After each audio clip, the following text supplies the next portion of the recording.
Buenos días, pues continuamos con nuestro estudio bíblico y pues saludamos también a nuestros amigos que nos están siguiendo por YouTube. Estamos muy contentos porque está llegando la clase a lugares impensables.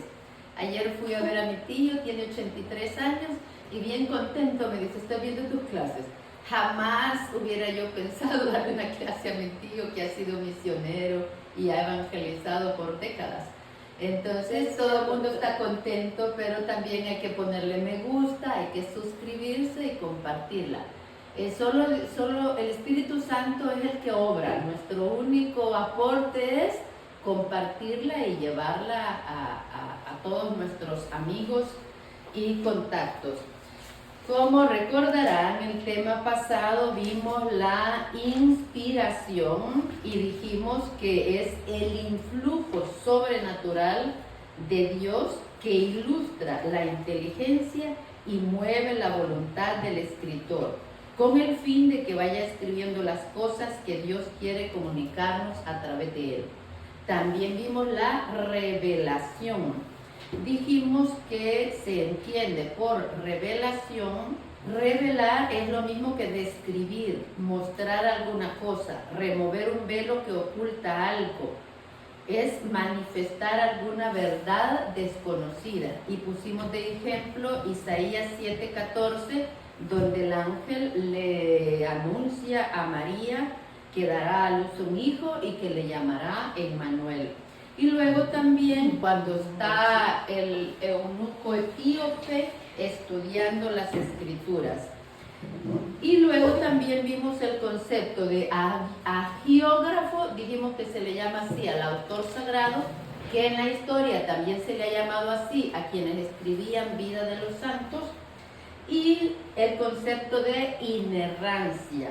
Se llama inerrancia a la ausencia de todo error en la Biblia, y entendemos que siendo inspirada por Dios no puede tener error porque es palabra de Dios, y que no es su propósito dar enseñanza de ciencias. Entonces, si los científicos encuentran diferencia es porque Dios no podía 1000 años antes develar avances científicos de 1000 años después, ¿verdad? Entonces se adaptaba al lenguaje de la época. Bueno, este resumen nos salió muy breve. ¿Tienen alguna pregunta de las clases anteriores? ¿Algo que recuerden que quieran comentar? Pues empezamos la clase de hoy, es canonicidad de los libros bíblicos. Y pues lo primero que hay que hacer es definir la palabra canon. Quizá la tenemos muy conocida porque decimos, ¿verdad? El Papa canonizó a Madre Teresa de Calcuta. El Papa canonizó a Juan Pablo II, canonizó a Santa Teresa Benedicta de la Cruz. Creo que esa palabra la usamos más, ¿verdad?, con los santos que han sido canonizados. Etimológicamente, la palabra canon viene del griego y corresponde en nuestra lengua a la palabra caña, como una vara, ¿verdad? En la literatura eclesiástica, la palabra canon se emplea por los primeros padres de la iglesia para significar norma de fe y de verdad. O sea, esa caña servía para medir. Y yo recuerdo que en los cafetales, Daisy recordará muy bien, que antes, ¿verdad?, que no tenían báscula y con una vara medían cuánto café había cortado una persona. Entonces de ahí viene la idea de que se usa para medir. Y también la gasolina. Ajá. Así la mide con vara. Ah, esto no lo sabía yo, que la gasolina todavía se mide con vara, pero estamos hablando de una caña, de un palo. De un palo. Ah, bueno. Y entonces en la literatura eclesiástica ya se tomó la palabra canon como norma de fe y de verdad. La doctrina enseñada por los apóstoles la toma así como norma de fe o de verdad. Y como esta doctrina se manifiesta de modo especial en los concilios y en la Sagrada Escritura, de aquí que las definiciones de los concilios la llamaran desde el siglo IV cánones, y los libros de la Escritura recibieron el nombre de canónicos. y a su elección o catálogo se le designase con el nombre de canon de la Sagrada Escritura. Entonces, canon, de una forma más sencilla, estamos hablando de la lista de libros que están en la Biblia. Y cuando hablamos de santos que han sido canonizados, estamos hablando de la lista de santos que la Iglesia reconoce que han tenido una vida modelo y han vivido las virtudes extraordinariamente. Entonces, canon nosotros también lo podemos entender como catálogo. Y así lo tenemos más claro, ¿verdad? División de los libros canónicos. Estamos hablando de todos los libros que están en la Biblia. Desde muy antiguo se han considerado dos clases de libros canónicos: protocanónicos y deuterocanónicos. Nosotros ya nos ubicamos bien, ¿verdad? ¿Qué significa proto? Primero. Quiere decir que estos libros nunca hubo duda de que estaban en la lista, en el canon de libros bíblicos. Deuterocanónicos, ¿quién recuerda deutero? Abajo. Deutero. Segundo. Entonces, en un segundo momento entraron a la lista de libros canónicos, o sea, a la lista de libros de la Biblia. Lo voy a leer. Libros protocanónicos son aquellos de cuya inspiración divina nunca se ha dudado, ni por la religión judía ni por la cristiana, sea de la denominación que sea, católica, protestante, ortodoxa. Protocanónico. Nunca hubo ninguna duda para ninguna de las iglesias. Y luego, libros deuterocanónicos son aquellos de cuya inspiración se dudó algún tiempo o por alguna religión o culto particular. A ver, ¿quién recuerda cuáles son los libros deuterocanónicos? Tales se consideran, eclesiástico es uno de ellos. Tobías, Bueno, lo estoy leyendo. Sabiduría, yo también lo estoy leyendo. Baruch, Judith y Macabeos, primera y segunda.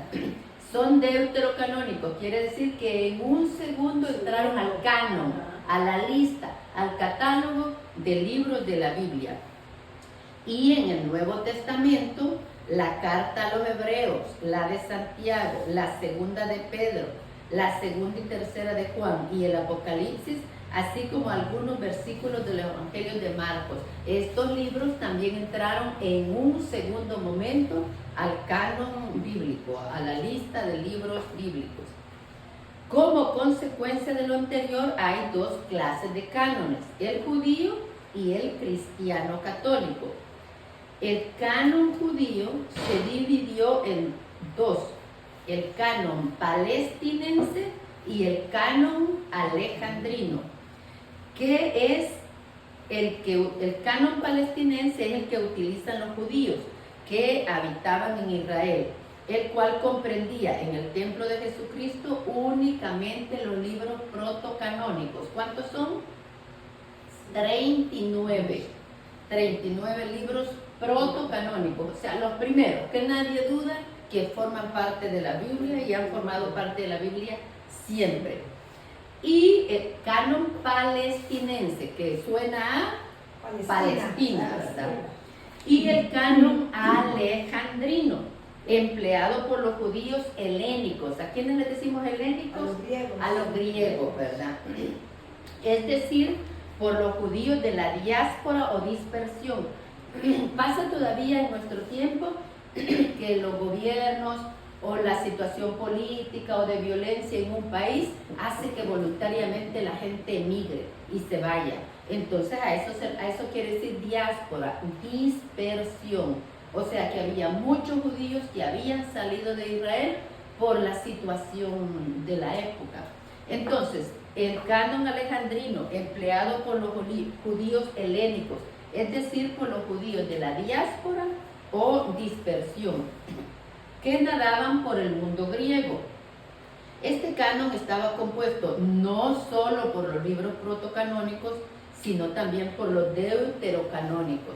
Y así se reúnen 46 libros. Acuérdense que los deuterocanónicos no formaban parte originalmente de la Biblia porque están escritos en griego y no han sido aceptados por algunas religiones porque están escritos en griego.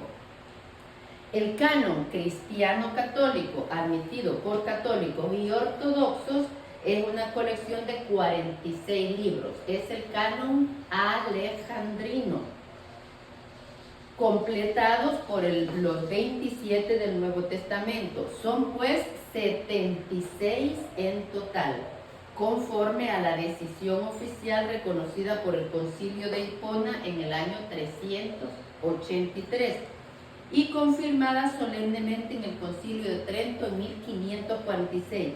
¿Qué habrá hecho que del 383 haya habido necesidad de confirmarlos en el 1546? Ya es la época de Lutero, ¿verdad? En que se ponen en duda muchas reglas de la iglesia, libros, y entonces por eso es que se necesita volver a estudiarlos, a analizarlos, y entonces ya se confirma solemnemente en 1546. Porque ya cuando se separa ellos sacan unos libros. Entonces los libros, el canon, acordémonos bien, el canon palestino tiene los 39 libros del Antiguo Testamento. Y el canon alejandrino, ahora vamos a ver cómo surge el canon alejandrino, es el que nosotros seguimos. Alejandrino ya suena a Alejandría. ¿De dónde vendrá Alejandría? De Alejandro Magno. Entonces estamos en una época de dominio helénico, dominio griego, y también domina la lengua griega. Por eso la segunda o tercera generación de judíos de la diáspora, o sea, de fuera de Israel, ya hablan otro idioma. Si San Pablo habla griego, enseña en griego, ¿en qué idioma estará la Biblia que usa? En griego. En griego. Cuando uno llega con notas a enseñar algo, va a ir con notas del idioma, del entorno y del idioma de uno. Entonces, ahora vamos a ver muchas pruebas de qué canon usaban ellos. Pero acordémonos, ¿verdad? Canon palestino, lista de libros bíblicos de Palestina, y canon alejandrino, lista de libros bíblicos alejandrinos. Vamos. Formación de los cánones judío y cristiano. Vamos a dar unas nociones muy someras sobre este punto que requiere profunda investigación y mucha cultura. ¿Cómo se formó el canon judío? Primero, formación del canon palestinense. Ya dijimos que el canon palestinense de 39 libros es la colección de los libros protocanónicos admitida por los judíos que vivían en Israel. No están acorde los especialistas sobre la fecha en que se formó este canon. Hay quien afirma que fue en tiempo de los profetas Esdras y Nehemías, unos 445 años antes de Cristo. Luego, canon alejandrino. Este canon, empleado por los judíos griegos o de la diáspora, comprendía todos los libros del Antiguo Testamento, incluidos los deuterocanónicos. O sea, los 39 del canon palestinense más los que ellos ya usaban en griego. Macabeos 1 y 2, Tobías, Judith, Eclesiásticos, Sabiduría y Baruch. Gracias. Entonces, este es el canon alejandrino. Formación del canon alejandrino. Primero, la versión de los 70. Los 70 o la Septuaginta se le llama a 72 sabios israelíes que tradujeron la Biblia del hebreo al griego. Esa es la primera traducción. Estaban en un momento de cultura griega, estaban hablando griego, pues por la conquista de Grecia, y entonces el canon se convocan 72 sabios judíos, 6 por cada tribu, y ellos traducen la Biblia del hebreo y arameo al griego. Posteriormente, cuando San Jerónimo traduce, ya usa griego, arameo y hebreo para traducir al latín. Cuando Lutero la traduce al alemán, también ya usa del griego y arameo para traducirla. Cuando la traducen al inglés también usan del griego y del arameo para traducir, porque pues a cada idioma y en distinta época han sido traducidos por distintas personas, usando el canon hebreo y arameo. Volvamos entonces. La versión de los 70, que fue compuesta unos 300 a 130 años antes de Cristo, era tenida en gran honor por los judíos helenistas y contenía todos los libros. Estamos hablando de cómo se formó el canon alejandrino. Y primero, la versión de los 70. Y era considerada, tenida en gran honor y se le tenía gran respeto por los helénicos. Acuérdense que hablamos de judíos helénicos, no hablamos de los griegos, sino de los judíos helénicos. Recordemos entonces que esta versión de los 70 ya se usaba y era tenida con mucho respeto por los judíos helenistas, que contenía todos los libros, tanto en versión hebrea como en versión griega. Las razones que estamos dando estoy hablando de la formación del canon alejandrino, empleado por los judíos de la diáspora, comprendía todos los libros del Antiguo Testamento y consta las razones de por qué este canon alejandrino es el que seguimos, porque ya era usado en esta época de Jesucristo. Segundo, porque la iglesia primitiva recibió de los alejandrinos esos libros sagrados. Y tercero, porque se conserva la versión llamada Ítala, hecha en el siglo II del griego alejandrino, es decir, la versión de los 70, y contiene incluso los libros deuterocanónicos. Sí. Entonces, partimos de que Jesús, el canon que utilizaba y el cual él estudiaba, era el alejandrino. Sí, luego vamos enseguida hay citas que Jesús hacía y de cuál canon eran. Entonces se puede entrever que sí tomaba en cuenta el canon los alejandrino. libros deuterocanónicos. Sí. Y de esa forma daba validez. Claro. Entonces, que él es la ley, entonces le dio validez. Sí. Y tercero, porque se conserva la versión llamada Ítala, hecha en el siglo II del griego alejandrino, es decir, la versión de los 70, y contiene incluso los libros deuterocanónicos. O sea, la versión alejandrina, la versión de los 70 y la versión Ítala incluían los deuterocanónicos. Y cuarto, por los códices cristianos primitivos que refieren que había en los códices judíos, o sea, refieren lo que había en los códices judíos, y allí estaban los deuterocanónicos también. Los estudiosos se preguntan, ¿cómo se explica la diferencia existente entre estos dos cánones, el canon palestino y el canon alejandrino? Y muchos autores piensan que en un principio el canon de los judíos israelitas y el de los alejandrinos era idéntico y comprendía todos los libros deuterocanónicos, pero en el siglo primero o segundo después de Cristo, aquí solo dice por razones peculiares que inventaron los fariseos, fueron excluidos del canon palestinense aquellos 7 libros. Pero lo que conocemos es que porque estaban en griego, decidieron no aceptarlo. Pero era griego, sí, pero de los judíos que ya hablaban griego. Sí. Bueno, formación del canon cristiano católico. Ya dijimos y lo repetimos que el canon cristiano católico, tal como hoy lo aceptamos, son 73 libros. Ya lo dijimos y lo repetimos que el canon cristiano católico, tal como hoy lo aceptamos, son 73 libros. Fue señalado en los concilios de Hipona y de Trento. Pero vamos a hacer un poco de historia. Primero, ¿cuál fue el canon que usaron los primitivos cristianos? O sea, inmediatamente después de Cristo, ¿qué canon usaban los primeros cristianos? El alejandrino. Fue principalmente el de la versión alejandrina. Y estas son las razones que tenemos para saber que ellos usaban el canon alejandrino.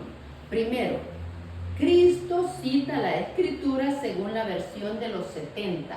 Esa versión que los 72 sabios judíos tradujeron al griego, esa era la versión que citaba Jesucristo, lo cual contenía todos los libros sin discriminación.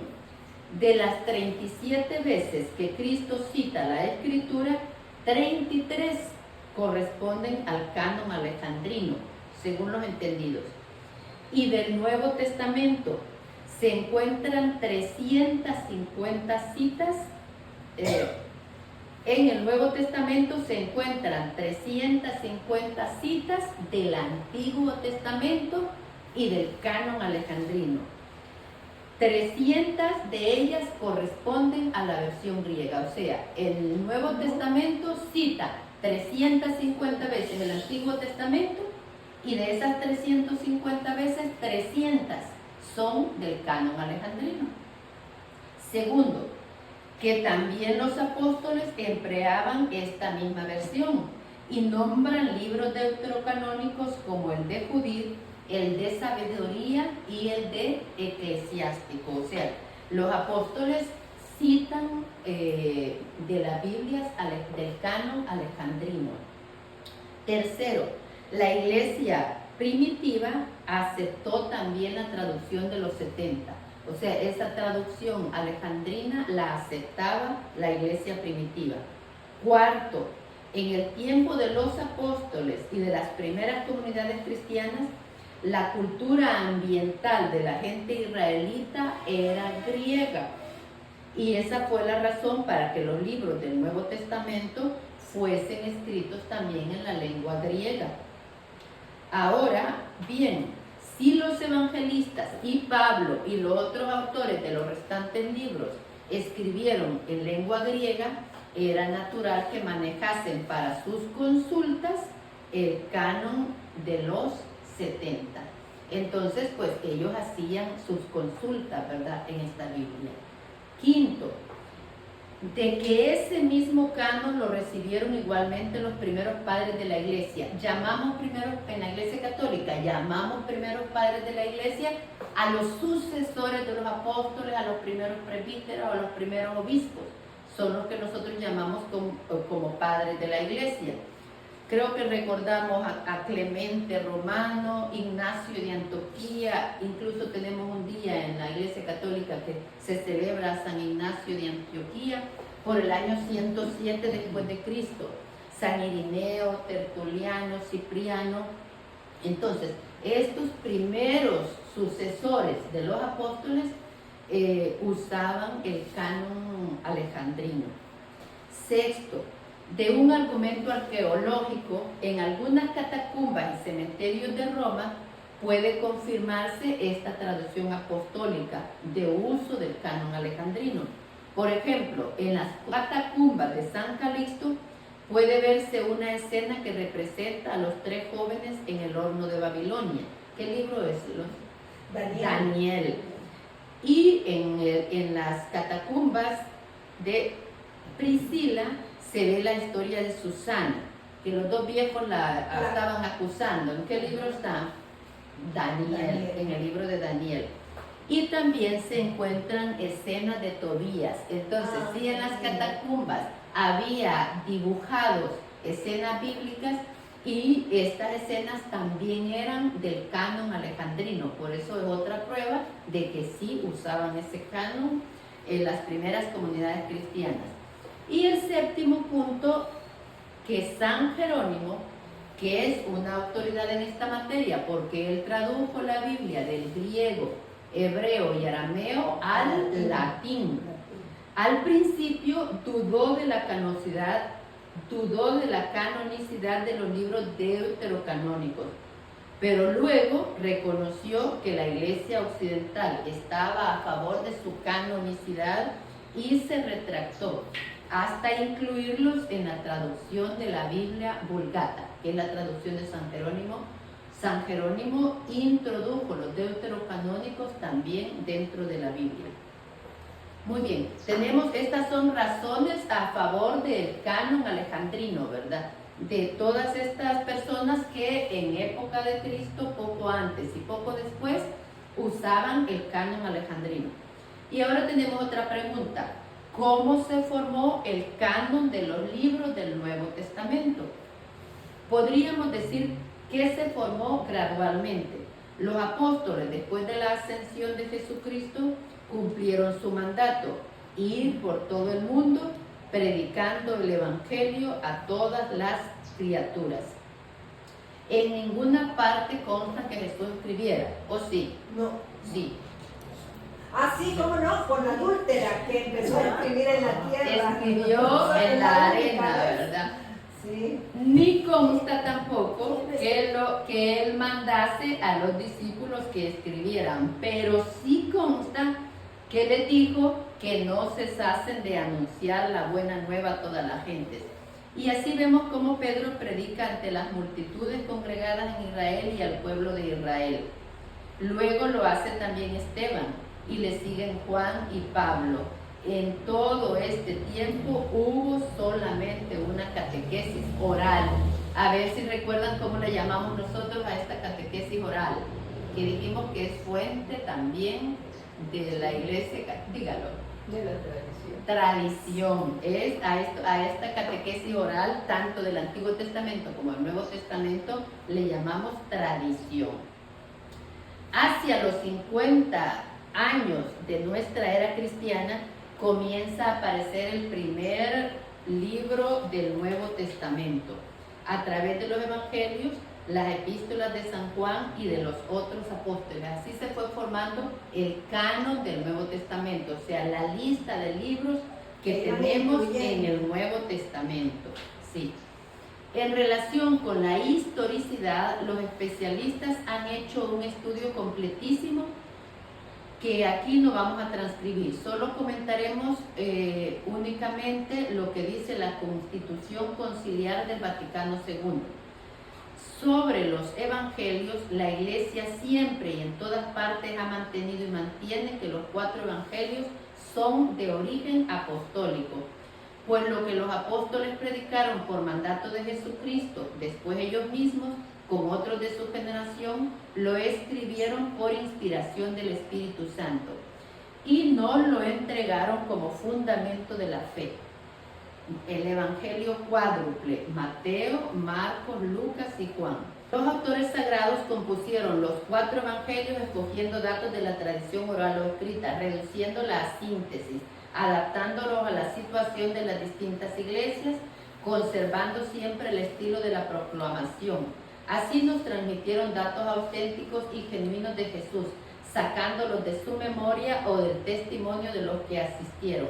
Desde el principio fueron ministros de la palabra, lo escribieron para que conozcamos la verdad que nos enseñaban. Así lo dice Lucas 1, 2, 4.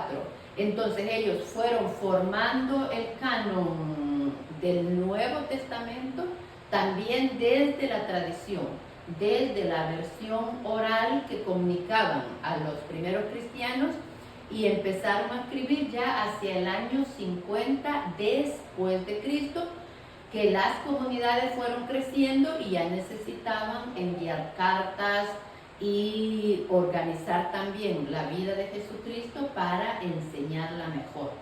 ¿Preguntas? Y para que fuera lo mismo, no que uno dijera una cosa y otro otra. Que en todas las iglesias hubiera la misma doctrina.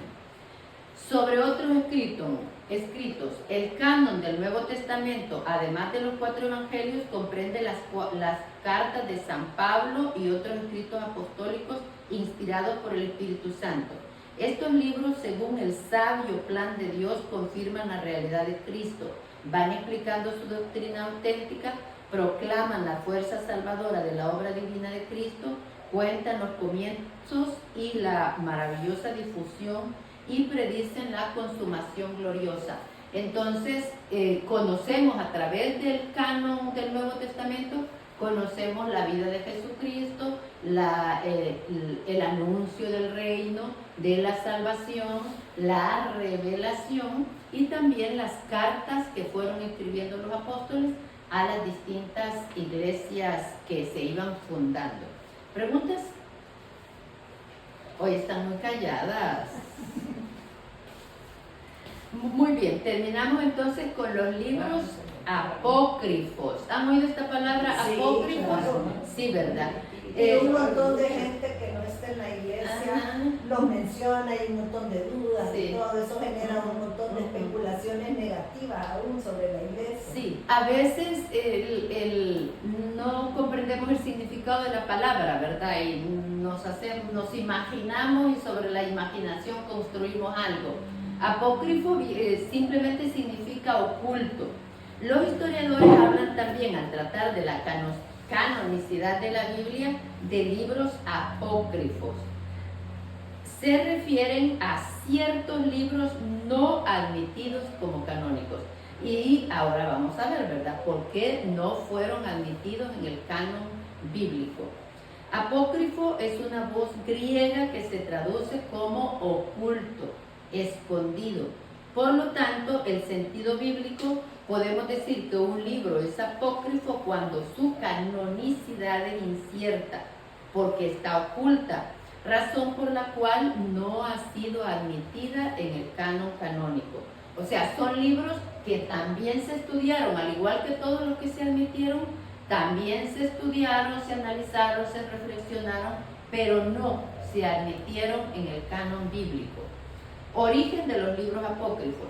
Los escritos apócrifos del Antiguo Testamento, que casi siempre fueron llevados a cabo por judíos, se deben en parte al deseo de agregar a las nuevas tradiciones o exhortaciones morales y por otro lado el deseo de completar la historia bíblica.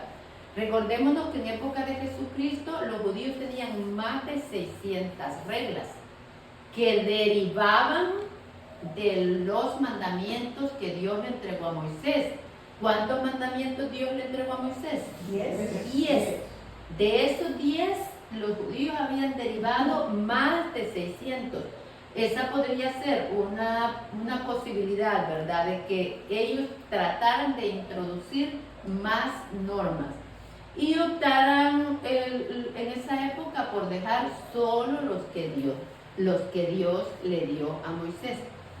Y los libros apócrifos del Nuevo Testamento también fueron escritos por cristianos, casi siempre con el fin de satisfacer a los fieles. Para ello narraban muchas cosas, unas veces piadosas, otras pueriles, sobre la infancia de Cristo, sobre su vida pública y también sobre María. Entonces, en los libros apócrifos, yo he leído los apócrifos y sí tienen otras historias que en realidad no encajan con los libros. Muchas no encajan con los libros que están en el canon católico, en el canon bíblico, porque es sobre la infancia de Jesús, como poner con más ternura. Hay también algunos datos sobre San José, se le agrega más ternura, como más adorno, ¿verdad? Que no es necesario en realidad. Entonces, esas son las razones, pues, de por qué son libros que no se admitieron al canon bíblico. Estos libros pretendieron pasar como canónicos, pero la Iglesia nunca los recibió como tales. Una vez se comprobó que no se podían considerar como inspirados. O sea, lo más importante para que esté en el canon bíblico es que se considere inspirado por el Espíritu Santo, inspirado por Dios. Y tenemos una enumeración de los libros apócrifos. Los entendidos citan los siguientes libros apócrifos. Del Antiguo Testamento, a lo mejor nunca los hemos oído, acuérdense que no están en el canon bíblico. El libro de los jubileos o Pequeña Génesis, los libros tercero y cuarto de Esdras, la oración de Manasés, tercero y cuarto de los Macabeos, los salmos y las odas de Salomón, el libro de Enoc y los oráculos de las sibilas. Y del Nuevo Testamento, el protoevangelio de Santiago, el tránsito de María, las actas de Pablo, el evangelio según los hebreos y la carta de nuestro Señor Jesucristo a Abgaro. Estos son los libros que se llaman apócrifos, o sea, la razón principal es de que no se tiene certeza de que hayan sido inspirados por el Espíritu Santo. Y luego tenemos libros perdidos. Acuérdense, estamos viendo en el canon bíblico los libros protocanónicos, deuterocanónicos, Nuevo Testamento, apócrifos y ahora libros perdidos. Es posible que se hayan perdido algunos libros. Acuérdense que se escribían en papiro al principio, ¿verdad? Y era un material que se deshacía. Entonces hacían copias, la copia se deshacía. Entonces nosotros tenemos copia de la copia de la copia que nos han llegado a nuestra época, ¿verdad? Entonces sí, puede haber libros perdidos. En el Antiguo Testamento se enumeran libros de los cuales hoy no tenemos noticia. Por ejemplo, el libro del vidente Samuel, el libro o las palabras de Natán. Y en el Nuevo Testamento Pablo habla a los colosenses de una carta a la iglesia de la Odisea.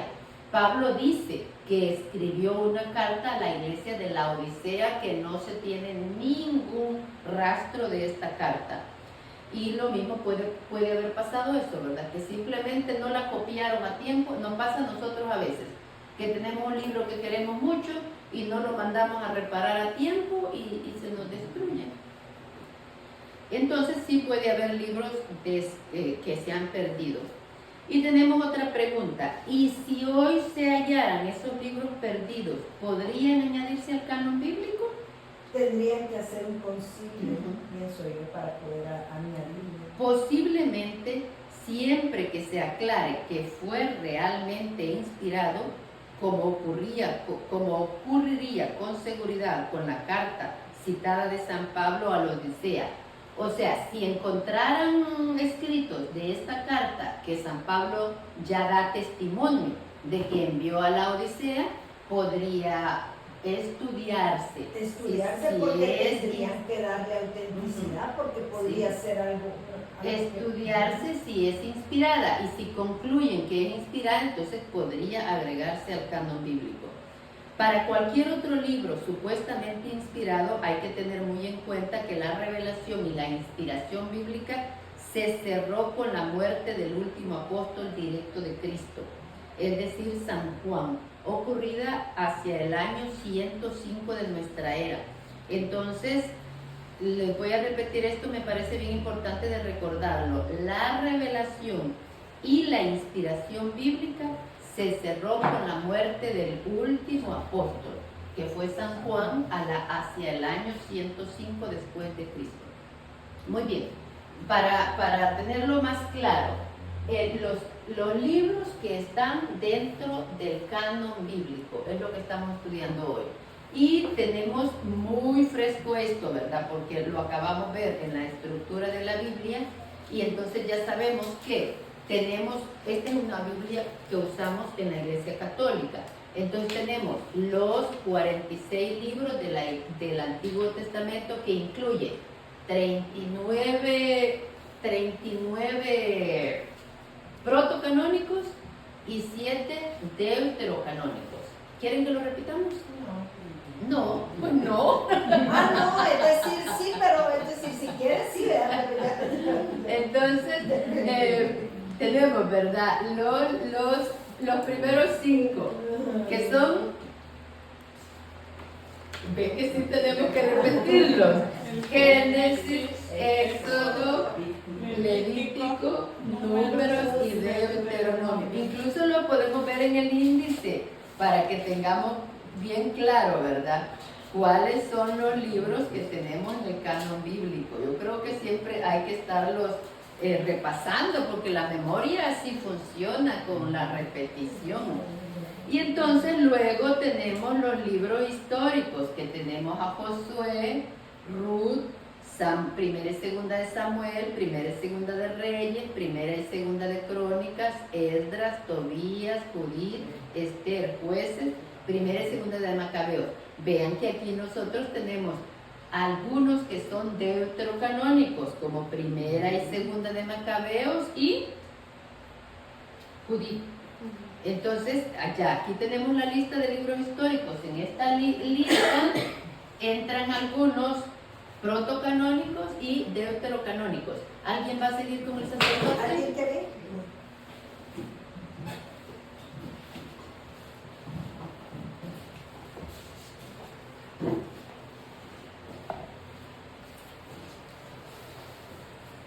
Tómelo yo de un solo porque ya va a terminar. Yo voy a ver.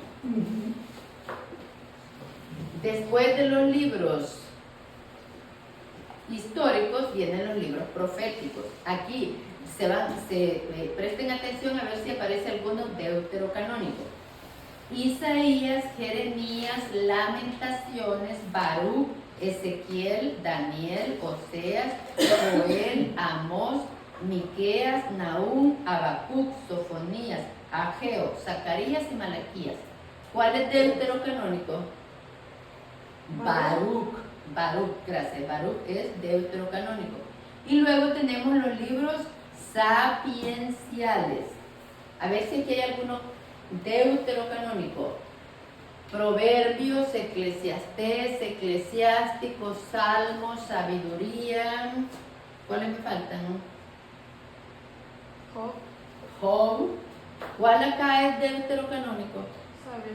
Sabiduría, ¿verdad? Entonces, sí, ahí vemos que están introducidos en nuestra Biblia. Y vamos entonces al Nuevo Testamento, y aquí tenemos en el canon bíblico los 4 evangelios, y luego Hechos de los Apóstoles, las cartas de San Pablo a los Corintios, a los Gálatas, a los tesalonicenses, colosenses. ¿Quiénes me faltan? A Tito, a Filemón, acuérdense que acabamos de ver que los hebreos estaban en los deuterocanónicos del Nuevo Testamento, a los corintios.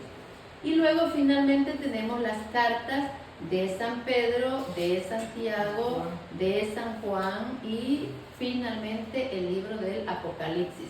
Tenemos 73 libros que vienen del canon alejandrino.